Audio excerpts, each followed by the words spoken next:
तो नमस्ते दोस्तों, स्वागत है आपका फिर से आपके अपने YouTube channel learn commerce by Harsh पर। तो उम्मीद है कि अभी तक आपके एग्जाम सारे अच्छे गए होंगे एंड अच्छे नहीं गए हो तो ये वाला ज़रूर अच्छा जाएगा।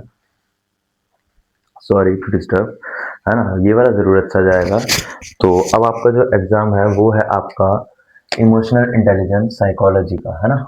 चलो, तो इसको पढ़ने से पहले चला इसके डेफिनेशन वगैरह इसका मतलब समझ लेते हैं। बेसिकली अगर मैं आपको इसे मैं बार बार से बेसिक बेसिक भी बता दूं ना, तो सच्ची बता रहा हूँ आपका पूरा पेपर इजीली हो जाने वाला है, इसमें कोई डाउट नहीं आएगा, क्योंकि इसमें ज़्यादा कुछ आएगा नहीं आपका, है ना। अगर मैं बार बार से भी बता दूं तो भी आप करके इजीली आ जाओगे। तो चलो, सबसे पहले इमोशनल इंटेलिजेंस का मतलब समझते हैं भाई क्या है। देखो, इमोशनल इंटेलिजेंस का मतलब है अपनी अपनी फीलिंग्स, किसी सामने वाले की फीलिंग्स, है ना, किसी सामने वाले की सोच, किसी और की सोच, अपनी सोच अच्छी तरीके से समझना, उसे मैनेज करना। इसको स्ट्रैटेजी को, इस चीज को हम क्या कहते हैं, इमोशनल इंटेलिजेंस कहते हैं। इसमें तीन चार चीजें आ जाती हैं मेरे भाई, है ना। इसमें self awareness, self management, empathy, social skills आ जाती है। मैं नोट्स में से पढ़ के बता देता हूँ जल्दी जल्दी। सेल्फ अवेयरनेस यानी कि recognise and understand your own feelings. इसका मतलब क्या है, देखो, इसका मतलब है अपने दुख और खुशी को कंट्रोल कर सकते हो। मतलब देखो, अपनी दुख और खुशी को कंट्रोल करना है बेसिकली सेल्फ अवेयरनेस। हम ज्यादा खुश होते हैं तो ऐसा नहीं कि बहुत ज्यादा खुश हो जाए एंड सबके सामने सब कुछ बक दे। हम दुखी हो रहे तो ऐसा नहीं भाई बहुत ज्यादा दुखी हो जाए, उस चीज को कंट्रोल करके रखना, मैनेज करके रखना। अगला है आपका सेल्फ मैनेजमेंट। सेल्फ मैनेजमेंट में क्या लिखा है, control your emotional responses, handle frustration, deal with setbacks. मतलब कि देखो, मतलब हाँ, सेल्फ मैनेजमेंट पढ़ रहे थे हम। मतलब मुसीबत या फेलियर के वक्त, मुसीबत या फेलियर के वक्त आपके जो अंदर की जो भी है, मतलब अंदर की जो फीलिंग है उसे दबा के रखना, है ना, उस चीज को कंट्रोल करना। ठीक है। मतलब मुसीबत या फेलियर के वक्त टूटने के बजाय, आपको खुद को टूटने के बजाय उसका आपको सामना करना, इसे हम कह सकते हैं सेल्फ मैनेजमेंट पे आ जाएगा ये। ठीक है, खुद को आपने खुद के अंदर की फीलिंग्स को मैनेज करा, सेल्फ मैनेजमेंट, है ना। आपको समझ आया ना मेरे भाई। इम्पैथी में क्या दिया है, understand the feelings and emotion of others. Empathy का मतलब है भाई किसी दूसरे की, सामने वाले की, है ना, सामने वाले की फीलिंग्स की कदर करना, यानी उसके फीलिंग्स को समझना। इम्पैथी का मतलब है सोशल स्किल्स आपकी हो जाती है, effectively manage social situations, make good decisions and build strong relationship with others. मतलब आप कई सारे ग्रुप, आप एक ग्रुप में हैं एंड उस ग्रुप में आप एक अच्छा डिसीजंस लेते हैं। ठीक है, आप अच्छे डिसीजंस ले रहे हैं, आप अच्छे रिलेशनशिप्स बिल्ड कर रहे हैं, है ना। बहुत सारे लोग हो एंड आप नए लोगों से मिले एंड उनसे आप इस तरीके से बात कर रहे हैं, उनकी चीजों को समझ रहे हैं, है ना। आप अच्छे डिसीजंस ले रहे हैं जिससे आपकी और उनकी रिलेशनशिप बेटर होती है। ठीक है, तो उसे हम कहते हैं सोशल स्किल्स। ठीक है। अच्छा, डैनियल गोलमैन ने क्या बोला कि he believes that if you don't have a self awareness, अगर आपके पास, इन्होंने कहा था ये इस चीज पे भरोसा रखते हैं, इस चीज पे यकीन रखते हैं कि अगर आपके पास सेल्फ अवेयरनेस नहीं है और आप अपने क्या लिखा है, and can not manage your distressing, आप अपने स्ट्रेस को मैनेज नहीं कर सकते, इमोशंस को मैनेज नहीं कर सकते, या आप इम्पैथी को मैनेज नहीं कर सकते अपनी, मतलब इन सब चीजों को मैनेज नहीं कर सकते, then no matter how smart you are, आपका आईक्यू कितना भी ज्यादा है, आप कितने भी स्मार्ट हो, ये आप अपनी लाइफ में ज्यादा कुछ नहीं कर पाओगे, है ना। देखो, डैनियल गुलमैन ने क्या कहा था, ये इस चीज पे भरोसा करते हैं, अगर आप अपने सेल्फ अवेयरनेस पे, सेल्फ मैनेजमेंट पे, एम्पैथी पे, सोशल स्किल्स पे, है ना, अगर आप उसको क्या बोलते हैं मैनेज नहीं कर सकते, तो और आप कितने भी स्मार्ट बच्चे हो, आप कितने भी बड़े टॉपर हो अपने स्कूल के, अपनी क्लास के, आप अपनी लाइफ में ज्यादा आगे नहीं जा पाओगे। ठीक है मेरे भाई, इजीली हमने इसको समझा कि भाई आईक्यू क्या होता है, वो आईक्यू कह रहा हूँ, इमोशनल इंटेलिजेंस क्या होता है ना, हम इसे ईक्यू भी बोलते हैं। देखो, इमोशनल इंटेलिजेंस ईआई क्या बोलेंगे इसे शॉर्ट में, ईआई, है ना। लेकिन जब हम इसको नापते हैं, मेजर करते हैं, मेजरमेंट ऑफ इमोशनल इंटेलिजेंस, उसको हम ईक्यू बोलते हैं, इमोशनल क्वेश्चन। क्या बोलते हैं, इमोशनल क्वेश्चन। ठीक है। ओके। हाँ, इतना हो गया डैनियल गोलमैन, ओके, कोई दिक्कत नहीं है, इमोशनल क्वेश्चन। ठीक है, QUOTIENT, ठीक है मेरे भाई, क्वेश्चन। चलो, ये तो मैंने बता दिया, अब कोई दिक्कत नहीं है। हाँ जी, अब देखो, हमने समझ लिया भाई इमोशनल इंटेलिजेंस किसे कहते हैं, अपनी फीलिंग्स, दूसरे की फीलिंग्स को समझना, सेल्फ अवेयरनेस समझा, मैनेजमेंट समझा, एम्पैथी समझा कि सामने वाले का करना, सोशल स्किल समझा कि आसपास में हमारे किस तरीके से अच्छे रिलेशनशिप बिल्ड हो रहे हैं, है ना। चलो नेक्स्ट टॉपिक पे चलते हैं। अब जो आपका ये टॉपिक है ये आ रहा है आपका इम्पोर्टेंस है। मेरे भाई क्या इम्पोर्टेंस लिख दे या फिर सिग्निफिकेंस लिख दे, किसका इमोशनल इंटेलिजेंस का, आपको ये लिख कर आना है। अच्छा, इसमें चाहो तो तुम एक टेबल भी बना सकते हो या फिर कोई डायग्राम भी, जैसे इमोशनल इंटेलिजेंस है ना, इमोशनल इंटेलिजेंस, जैसे इम्पोर्टेंस ऑफ इमोशनल इंटेलिजेंस, इसको एक सर्कल में डाल दिया, फिर 1 2 3 4 इसके ऐसे करके 4 पॉइंट्स डाल दिया, 5 6 पॉइंट्स अपने हिसाब से। तो सबसे पहले है हमारा बेटर रिलेशनशिप। मतलब इमोशनल इंटेलिजेंस से क्या होता है, सबसे पहले हमारा बेटर रिलेशनशिप है ना। ठीक है भाई, ये वो वाले रिलेशनशिप की बात नहीं हो रही जो वीक अभी आजकल चल रहा है ना भाई, वो वाले रिलेशनशिप की बात नहीं हो रही।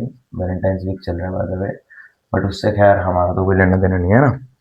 हेल्प यू रिजॉल्व, हम अच्छे बच्चे हैं। Help you resolve conflicts and build empathy. देखो क्या बोल रहा है कि अगर कोई कॉन्फ्लिक्ट है, मतलब देखो आप किसी से, जैसे आपका रिलेशन आपके दोस्त से अच्छा रिलेशन है भाई, आप दोनों एक दूसरे के भाई भाई बोलते हो है ना, एंड आपके बीच में कोई कॉन्फ्लिक्ट हुआ, अगर आप इमोशनल इंटेलिजेंस होगा, आप उसकी भावनाएं समझ सकते हो, वो आपकी भावनाएं समझ सकता है, तो आपके ही कॉन्फ्लिक्ट को, ठीक है, कॉन्फ्लिक्ट को दूर करने में सहायता करेगा, ठीक है, हेल्प करेगा आपके कॉन्फ्लिक्ट को दूर करने में। और क्या बढ़ाएगा मेरे भाई, इम्पैथी बढ़ाएगा। है क्या बढ़ाएगा, इम्पैथी। समझ आ रहा है आपको क्या बढ़ाएगा, इम्पैथी। इम्पैथी का मतलब हमने क्या पढ़ा था, सामने वाले की फीलिंग्स को समझना, है ना। ठीक है, समझ आ रहा है। मेंटल हेल्थ, अगला पॉइंट क्या है, mental health. reduces stress and prevents burnout by improving self regulation। क्या रिड्यूस करेगा मेरे भाई, स्ट्रेस रिड्यूस करेगा, reduces स्ट्रेस। इमोशनल इंटेलिजेंस जिसके पास होगी, अगर मान के चलो दोनों के पास होगी, है ना, तो भाई आपका मतलब अगर कोई आपसे बात करेगा ना, जैसे बहुत स्ट्रेस में हो आप, एंड अगर कोई आपसे बात करेगा, आपकी भावना समझेगा, तो मेरे भाई उससे स्ट्रेस रिड्यूस अपने आप होगा, आपका मेंटल हेल्थ अच्छा होगा। समझ आ रही है आपको। बाय द वे मैं देखो आज पूरे दिन में मैं रात को 1:30 पे सोया था, एंड 4:30 सुबह 4 बजे उठ गया था, ठीक है, 4 बजे से पहले उठ गया था, कॉल आ गई थी, जाना था मुझे। एंड उसके बाद अभी रात, अब सुबह पूरी रात के 12 बजने के बाद अब 12:15 हो गए हैं, एंड मैं अभी भी कंटिन्यूसली जाग रहा हूँ, है ना। मतलब यार क्या करूँ, थक गया हूँ पूरी तरीके से। लगभग कितना 23 आवर्स और 20 आवर्स हो जाएगा मेरे को भी काम करते करते, थक गया हूँ। मतलब ऐसा नहीं लगा था 20 आवर्स से काम कर रहा हूँ, बीच बीच में रेस्ट है, बट इधर उधर से ट्रैवल वगैरह। चलो खैर, टॉपिक पे आते हैं। मेंटल हेल्थ हो गया था ना। चलो करियर ग्रोथ, है ना। Leaders with high IQ inspire terms and make better decisions. ठीक है, देखो इसमें क्या लिखा है करियर ग्रोथ में, देखो बेसिकली अगर तुम, मैं ये हेडिंग हेडिंग भी लिख दूं ना, तो भी तुम्हें समझ आ जाएगा, इतना आसान है ये। मतलब देखो करियर ग्रोथ, जैसे कि अगर आपका इमोशनल इंटेलिजेंस अच्छा है, एंड आप देखो आप टीम को, अपनी टीम को अच्छा गाइड दे रहे हो, अच्छे डिसीजंस ले रहे हो, है ना, तो आपका करियर ग्रोथ बहुत अच्छा है, आप बहुत ऊपर जा सकते हो। आप जैसे अभी सुपरवाइजर हो, फिर उससे ऊपर वाली पोस्ट पे जाओगे, फिर उससे ऊपर वाली पोस्ट पे जाओगे। इफेक्टिव कम्युनिकेशन, अगर आपका इमोशनल इंटेलिजेंस अच्छा है मेरे भाई, ठीक है, तो आप हमेशा अपनी बात को सामने वाले को अच्छी तरीके से एक्सप्रेस कर पाओगे। ठीक है मेरे भाई, क्लियरली एक्सप्रेस, ठीक है, and read others non verbal cues. चलो ठीक है, समझ आया आपको। इफेक्टिव कम्युनिकेशन समझ आ गया, करियर ग्रोथ है इसमें, अगर आपको ईआई अच्छे से आएगा, मेंटल हेल्थ अच्छी होगी, बेटर रिलेशनशिप होगा। चलो सब पढ़ लिया, नेक्स्ट टॉपिक पे चलते हैं। अब जो हमें टॉपिक पढ़ना है वो है मल्टीपल इंटेलिजेंस थ्योरी, है ना। चलो पढ़ते हैं मेरे भाई से। सबसे पहले लिखा है वर्बल। क्या लिखा है, वर्बल। तो using language to present ideas express emotion. देखो इसका मतलब क्या है, वर्ड्स लैंग्वेज और आइडिया, मतलब वर्ड्स लैंग्वेजेस के द्वारा अपने आइडियाज को प्रेजेंट करना, हमारी सोच को प्रेजेंट करना। ठीक है, लोगों को जैसे जब हमें कन्विंस करना होता है तो कैसे करते हैं, बोलकर या कुछ। तो जब हम बोलकर करते हैं तो वो हमारे किस में, वर्बल थ्योरी में आ जाता है। विजुअल क्या है हमारा, विजुअल क्या है, क्रिएटिंग इंटरप्रेटिंग विजुअल इमेजेस। मतलब देखो तस्वीरों के द्वारा, मैप्स के द्वारा इन चीजों को समझाना, ठीक है, क्रिएट करके समझाना। जैसे कोई तस्वीरों के द्वारा हमें समझा दिया, अब मैं जैसे तुम्हें बताना चाहता हूँ कि डोरेमोन के बारे में याद करो, तो तुम्हें याद नहीं आ रहा, तो जस्ट लाइक मैंने एक ड्राइंग बना दी, है ना, इस टाइप से कुछ, इस टाइप से कुछ, है ना। तो इससे तुम्हें समझ आ गया कि ये डोरेमोन की बात कर रहा हूँ मैं, है ना। तो जस्ट लाइक अपने विजुअल्स को क्रिएट करके दिखाना, हम जो सोचते हैं उसको हम जो सोचते हैं उसको क्रिएट करके दूसरों को दिखाना, ये आपकी विजुअल थ्योरी में आ जाएगा। लॉजिकल थ्योरी क्या लिखा हुआ है? Reasoning, logical thinking, solving.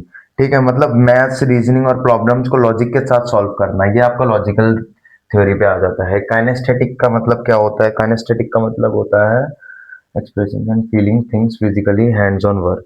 मतलब अपने शरीर का इस्तेमाल करना या हाथों से काम करना, जैसे स्पोर्ट्स या डांस। ये आपका किस में आ जाएगा? काइनेस्थेटिक में आ जाएगा। म्यूजिकल में आपका क्या आ जाएगा?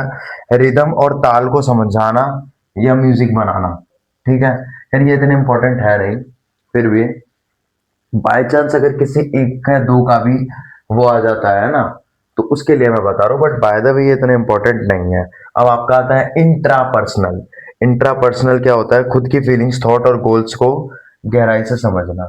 देखो ये बुक में तुम्हारे दे रखा है, ध्यान से देखोगे ना, ये सारे बुक के नोट्स है। ठीक है, ये बुक में नोट्स है तुम्हारे, एक बार चाहो तो तुम खुद पढ़ सकते हो। ठीक है, इंट्रापर्सनल यानी खुद की खुद की फीलिंग्स और थॉट्स को समझना। खुद की जब फीलिंग्स और थॉट्स को समझते हैं वो होता है इंट्रापर्सनल, और जब हम दूसरों की फीलिंग्स और थॉट को समझते हैं वो होता है इंटरपर्सनल। ठीक है, ध्यान रहेगा। और नेचुरलिस्टिक क्या हो जाता है? Understanding nature, seeing patterns in nature, classifying things. इसका मतलब क्या है? मतलब कुदरत, जानवरों और पेड़ पौधों को समझना। ठीक है, उनके पैटर्न्स देखना, वो होता है आपका नेचुरलिस्टिक। चलिए कुछ और इंपॉर्टेंट टॉपिक्स पे चलते हैं। अब तुम चाहे चार बड़े पिलर्स कह लो या फिर चार टेक्निक्स कह लो, तो वो समझेंगे हम तो। ठीक है, किसके? इमोशनल इंटेलिजेंस के। ठीक है, तो सबसे पहले आपका सेल्फ अवेयरनेस। सेल्फ अवेयरनेस को हम कैसे समझ सकते हैं मेरे भाई? सेल्फ अवेयरनेस को आप ऐसे समझना कि देखो, इसका मतलब है अपने मूड इमोशन, जैसे है ना, मूड इमोशन और अपनी ख्वाहिशों को सही तरीके से पहचानना। आपका मूड, आपका इमोशन, अभी आप जैसे गुस्से में हो या हंस रहे हो या फिर मतलब सैड हो, है ना, जो भी हो, मतलब इस चीज को समझना, है ना। और ये समझना कि आपके इमोशंस का असर आपके खुद पर, है ना, खुद पर और दूसरों पर क्या असर पड़ रहा है। मतलब मैं अभी गुस्से में था, है ना, बट मुझे नहीं लगता कि मैं गुस्से में था, एंड मैंने अपना गुस्सा अपने किसी थर्ड पर्सन या किसी और इंसान पे निकाल दिया, तो उस पे क्या असर पड़ा इस चीज का? वो अब दुख हो गया मेरे, मैंने जो उस पे चिल्लाया गलती से, वो आया एंड मैंने उस पे ऐसे ही चिल्ला दिया, तो अब मेरे गुस्से का असर उस पे क्या हुआ? उसको सैड हुआ। तो हमको देखो, हमारे हम अब पहली बात तो ये समझना कि हमारे अंदर क्या चल रहा है, क्या इमोशन चल रहे हैं हमारे, है ना, कि हमारा मूड और इमोशन कैसा है अभी, एंड फिर हमारे मूड और इमोशन की वजह से दूसरे वाले पर क्या असर पड़ा। ये होता है आपका क्या? Self awareness. अब सुनो, जो लोग अपने इमोशन से वाकिफ नहीं होते हैं वो अक्सर अक्सर मतलब गलत डिसीजंस ले लिया करते हैं। ठीक है, जो अपने मूड वगैरह से वाकिफ नहीं होते कि अभी आप, हमारा मूड और इमोशन कैसा है, तो वो अक्सर गलत इमोशन ले लेते हैं, ओ सॉरी, गलत डिसीजन ले लेते हैं जल्दी जल्दी में, गुस्से में या फिर सैडनेस में, है ना। ठीक है, तो ऐसे लोगों को डिप्रेशन और मतलब जैसे कि देखो, ऐसे लोगों को ना डिप्रेशन हैंडल करना आना चाहिए। ठीक है, मतलब आना चाहिए, नहीं तो इन्हें क्या होती है? मुश्किल होती है। क्या होती है मेरे भाई? मुश्किल होती है। हो सकता है स्पेलिंग गलत हो, ठीक है, क्या होती है? मुश्किल होती है। अब बारी आती है सेल्फ मैनेजमेंट। क्या आती है मेरे भाई? Self management. सेल्फ मैनेजमेंट का मतलब क्या होता है? अपने इमोशंस को कंट्रोल में रखना ताकि वो आप पर हावी ना हो जाए। खुद को मैनेज कर रहे हो, मैं पहले भी इसका मतलब बता चुका हूँ सेल्फ मैनेजमेंट का। अपने इमोशंस को कंट्रोल रखना है, ठीक है। एकदम से खुल मत जाना किसी के सामने। खुलने से मेरा कहने का मतलब है कि अपने इमोशंस को बहा मत देना भाई। समझ आ रहा है मेरी बात? हाँ, मतलब ये आपको मुश्किल वक्त या कहने का मतलब है, मुश्किल वक्त या मतलब आपको अगर कोई उकसा रहा है तो उस टाइम भी अब बैलेंस रहो। कैसे रहो? बैलेंस रहो, है ना। ये उस चीज के लिए आपको ट्रेंड करता है। समझ आ रहा है क्या? Self management. सेल्फ मैनेजमेंट समझ आया मेरे भाई? अपने इमोशंस को कंट्रोल में रखना, और ताकि कोई आप पर हावी ना हो जाए या फिर खुद आप अपने खुद पर हावी ना हो जाओ, है ना। और आपको बैलेंस रखना कि अगर आपको कोई उकसा रहा है, आपको कोई भड़का रहा है, तो भी आप खुद पे क्या रखो भाई? मैनेज क्या रखो? अपना खुद का मैनेज कर पाओ, है ना। Self management. ठीक है, इसका फायदा होता है कि एक सेल्फ मैनेज्ड इंसान बुरे हालात में भी मोटिवेटेड और मोटिवेटेड रहता है। ठीक है, चलो सोशल अवेयरनेस क्या है? सोशल अवेयरनेस देखो, सोशल अवेयरनेस यानी दूसरे के ये तो हम पढ़ चुके हैं आई थिंक, है ना? दूसरे के इमोशंस को उनके और बिना बोले, अच्छा देखो, जैसे दूसरे का इमोशन है, अब दूसरे को मैं देखने से, एक दिन देखा, 2 दिन देखा, 3 दिन देखा, देखने से पता चल रहा है, आपको समझ आ रहा है? सामने वाले के इमोशंस को वर्बली, वर्बल, है ना, वर्बल और नॉन वर्बल तरीके से समझना। देखो वर्बल मतलब वो आपको बताए, नॉन वर्बल मतलब क्या, ना बताए, पर आप उसके सामने वाले के इमोशन समझ जाते हो, वो हो जाता है आपका क्या, सोशल अवेयरनेस। समझ आ रहा है आपको सोशल अवेयरनेस क्या होता है? कि कोई और सामने वाले की बात आप उसके बताए या फिर बिना बताए आप पर समझ जा रहे हो उसकी बात को, है ना? तो ये आपका क्या हो जाता है, सोशल अवेयरनेस हो जाता है। इसमें ना दूसरों के नजरिए और फीलिंग्स को समझना शामिल है। मतलब दूसरों का नजरिया समझना पड़ता है आपको और उनकी फीलिंग्स समझनी पड़ती है, इसमें सोशल अवेयरनेस में ध्यान रखोगे, जो अच्छी ताल्लुकात बनाने के लिए जरूरी है। इसका फायदा क्या है? इसका फायदा है, ये स्किल आपको किसी भी सोशल माहौल में डालने और लोगों के बीच पॉलिटिक्स या डायनामिक्स को समझने में मदद करती है। और लोगों के बीच में मतलब क्या, मतलब कई सारे लोगों के बीच में आप बैठे हो, अरे उन सबके बीच में क्या चल रहा है क्या नहीं चल रहा है, ये सोशल अवेयरनेस आपकी इस चीज में हेल्प करती है। ठीक है, मतलब सामने वाला आपको कुछ बताए चाहे ना बताए, बट उनके दिमाग में क्या चल रहा है ये आप जान पा रहे हो, है ना? तो ये आपको पॉलिटिक्स डायनेमिक्स ये सब समझने में मदद करता है।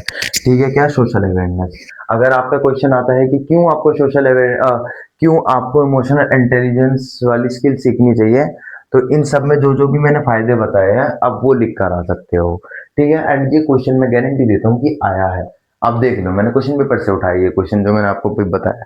एंड अब लास्ट हमारा है रिलेशनशिप मैनेजमेंट, जो कि मैं पहले भी बता चुका हूँ, बट फिर से बता देता हूँ। दूसरों के साथ अच्छे और पॉजिटिव रिश्ते बनाना और उन्हें निभाना, इसे हम रिलेशनशिप मैनेजमेंट कहते हैं। दूसरों के साथ अच्छे रिश्ते बनाना और निभाना, ठीक है, रिश्ते कोई भी बना लेता है पर निभा बहुत कम लोग पाते हैं, तो उन्हें निभाना, ठीक है, इसे हम कहते हैं रिलेशनशिप मैनेजमेंट। ठीक है मेरे भाई, लेकिन कुछ खास बात है, जैसे इसमें दूसरों के साथ मिलकर काम करना, उन्हें एम्पैथी देना और झगड़े को सुलझाना। ठीक है, मतलब दूसरों के साथ मिलकर काम कर रहे हो, उन्हें एम्पैथी दे रहे हो, एम्पैथी हमने समझ लिया था क्या होता है ना भाई? सामने वाले की फीलिंग समझना, ठीक है, उन्हें एम्पैथी दे रहे हो एंड प्लस में उनके झगड़े को सुलझा रहे हो आप अपने में, तो ये भी आपका रिलेशनशिप मैनेजमेंट में आ जाता है। अब इसका फायदा क्या है मेरे भाई? इसका फायदा है कि मतलब सोशल इश्यूज को हल करना, एक मजबूत नेटवर्क तैयार करना। आपने सोशल इश्यूज मतलब आपने कई सारे लोगों से अपने रिलेशनशिप अच्छे बना रखे हैं, तो इसे ही आप क्या कह रहे हो अपने, और आपको मतलब देखो, मेरी बात समझो, कुछ बहुत कॉम्प्लेक्स सोशल इश्यूज है आपके, ठीक है, दिक्कत है आपको आसपास में, बट उन सबको आप ठीक कर पा रहे हो रिलेशनशिप मैनेजमेंट की वजह से, है ना? आप उनसे अब अच्छे से बात कर पा रहे हो, यही सब। अब आप अच्छे से वो आपका और उन सबका जो भी रिलेशन है आप अच्छे से निभा पा रहे हो, है ना? अब आपके बीच में कोई भी लड़ाई झगड़ा नहीं हो रहा। उम्मीद है ये छोटी मोटी चीज है जो normally day by day life में आपकी होती है ना, आप हर कोई फेस करता है, बट उसी चीज को बुक की लैंग्वेज में लिखा है। बस यही आपका साइकोलॉजी इमोशनल इंटेलिजेंस है ना? मतलब आप किसी की फीलिंग्स को कैसे समझते हो, आप अपनी फीलिंग्स को कैसे समझते हो, वही चीज लिखी हुई है। ठीक है, नेक्स्ट टॉपिक पे चलते हैं। अब हम पढ़ेंगे कि इमोशनल इंटेलिजेंस में हमारा टीम वर्क क्या होता है मेरे भाई। टीम वर्क होता है कि एक टीम के अंदर अपनी एंड अदर टीम मेंबर्स की फीलिंग को समझना। ठीक है, मतलब इमोशनल इंटेलिजेंस में बात कर रहा हूँ। एक टीम के अंदर अपनी फीलिंग्स को समझना एंड अदर मेंबर्स की फीलिंग्स को समझना, ठीक है, एंड देन उसके बाद मिलकर काम करना। इससे क्या होता है कि ट्रस्ट जो है ना वो बहुत ज्यादा क्या हो जाता है, बढ़ जाता है, और कॉन्फ्लिक्ट जो है वो बहुत ज्यादा कम हो जाता है। कॉन्फ्लिक्ट यानी कि भाई जो मुठभेड़ होती रहती है ना, मतलब छोटी मोटी लड़ाई टीम में आपस में एक दूसरे से, है ना, वो चीज, है ना? मतलब अपनी फीलिंग को भी समझो, सामने वाली की फीलिंग को भी समझो एंड मिलकर काम करो, जिससे आपका ट्रस्ट बढ़े और कॉन्फ्लिक्ट कम हो। चार आपके पॉइंट्स दे रखे हैं, इसमें चारों पॉइंट्स को पढ़ेंगे। एक्टिव लिसनिंग मेरे भाई, एक्टिव लिसनिंग टीम वर्क के अंदर क्या काम करता है? देखो, दूसरों की बात बिना इंटरप्ट किए पूरी तरह सुनना। जब आप दूसरों की बात बिना इंटरप्ट किए पूरी तरह सुनोगे, तो इससे क्या होगा भाई, आपको ज्यादा उनकी उनकी बात, उसकी फीलिंग ज्यादा समझ आएगी, जिससे उसका उसको भी अच्छा लगेगा कि आप बिना अटके उसकी बात को सुन रहे हो, उसे भी अच्छा लगेगा, जिससे कॉन्फ्लिक्ट कम होंगे और आप दोनों का ट्रस्ट बढ़ेगा, नॉर्मल सी बात है। अगला है इम्पैथी। भाई ये इम्पैथी हर जगह आ ही जाता है ना। इम्पैथी मतलब अपने टीममेट्स के पर्सपेक्टिव समझना और उनके जज्बात की कदर करना, नॉर्मल सी बात है यार। देखो आप सामने वाले की फीलिंग समझ रहे हो, यही चीज तो है एम्पैथी। कितनी बार पढ़े यार इसको, है ना। तो वहीं पे इसमें एग्जांपल दे रखा है कि अपने टीममेट्स की पर्सपेक्टिव समझना। वो जो भी बात को रख रहा है ना भाई, वो जो भी बात को अपनी टीम में, आप 4 लोग 5 से 7 लोगों की टीम हो, है ना।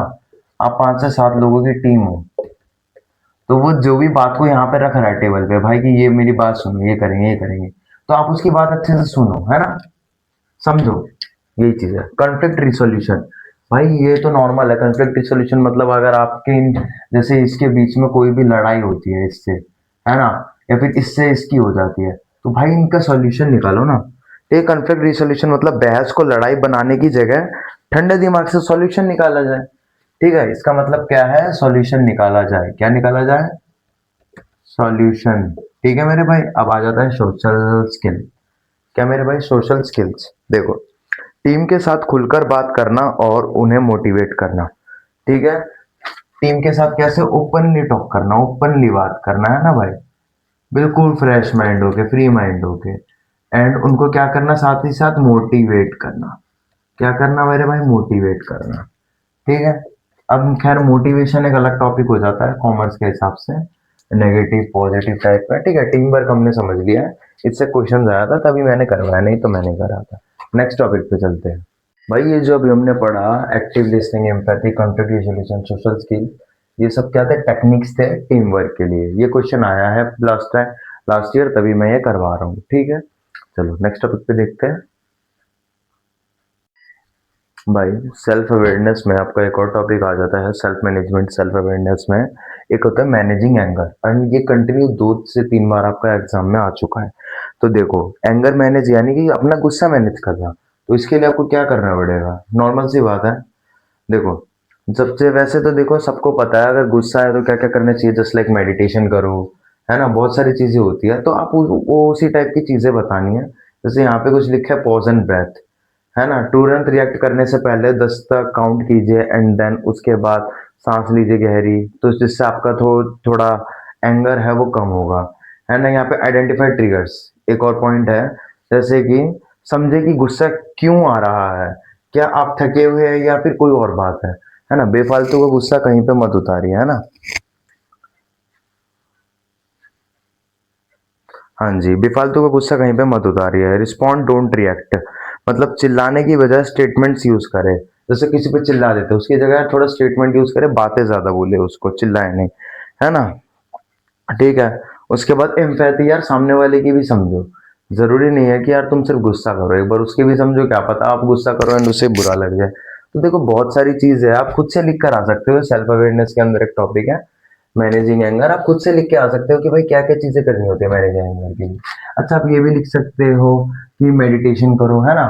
ठीक है, आप ये भी लिख सकते हो कि लॉन्ग ब्रेथ लो 10 सेकंड के बाद, ना जो जो चीज मैंने पॉइंट्स बताई है वो सब आप लिख सकते हो, है ना। एम्पैथी वगैरह ये सब भी लिख सकते हो। ठीक है, तो देखो इसके बाहर आई डोंट थिंक सो कि कुछ आएगा, एंड आएगा तो यार आप खुद से बना के कर सकते हो, इतने अब आप हो। ठीक है, इतनी एबिलिटी है आपके पास। मेरे से जितना हुआ मैंने उतने टॉपिक्स आपको कम से कम टाइम पे करा दिए, इससे ज़्यादा कुछ है भी नहीं इसमें कराने के लिए, ज़्यादा बहुत इंपॉर्टेंट तो नहीं था। ठीक है, तो हो एंड टेलीग्राम चैनल जरूर ज्वाइन करना है, एक बार पिन कमेंट चेक कर लेना क्या लिखा हुआ है, एंड हो सके तो एक प्यारा सा कमेंट कर देना है। टेक केयर, आप सबको ऑल द बेस्ट आपके एग्जाम के लिए। Thank you and bye bye.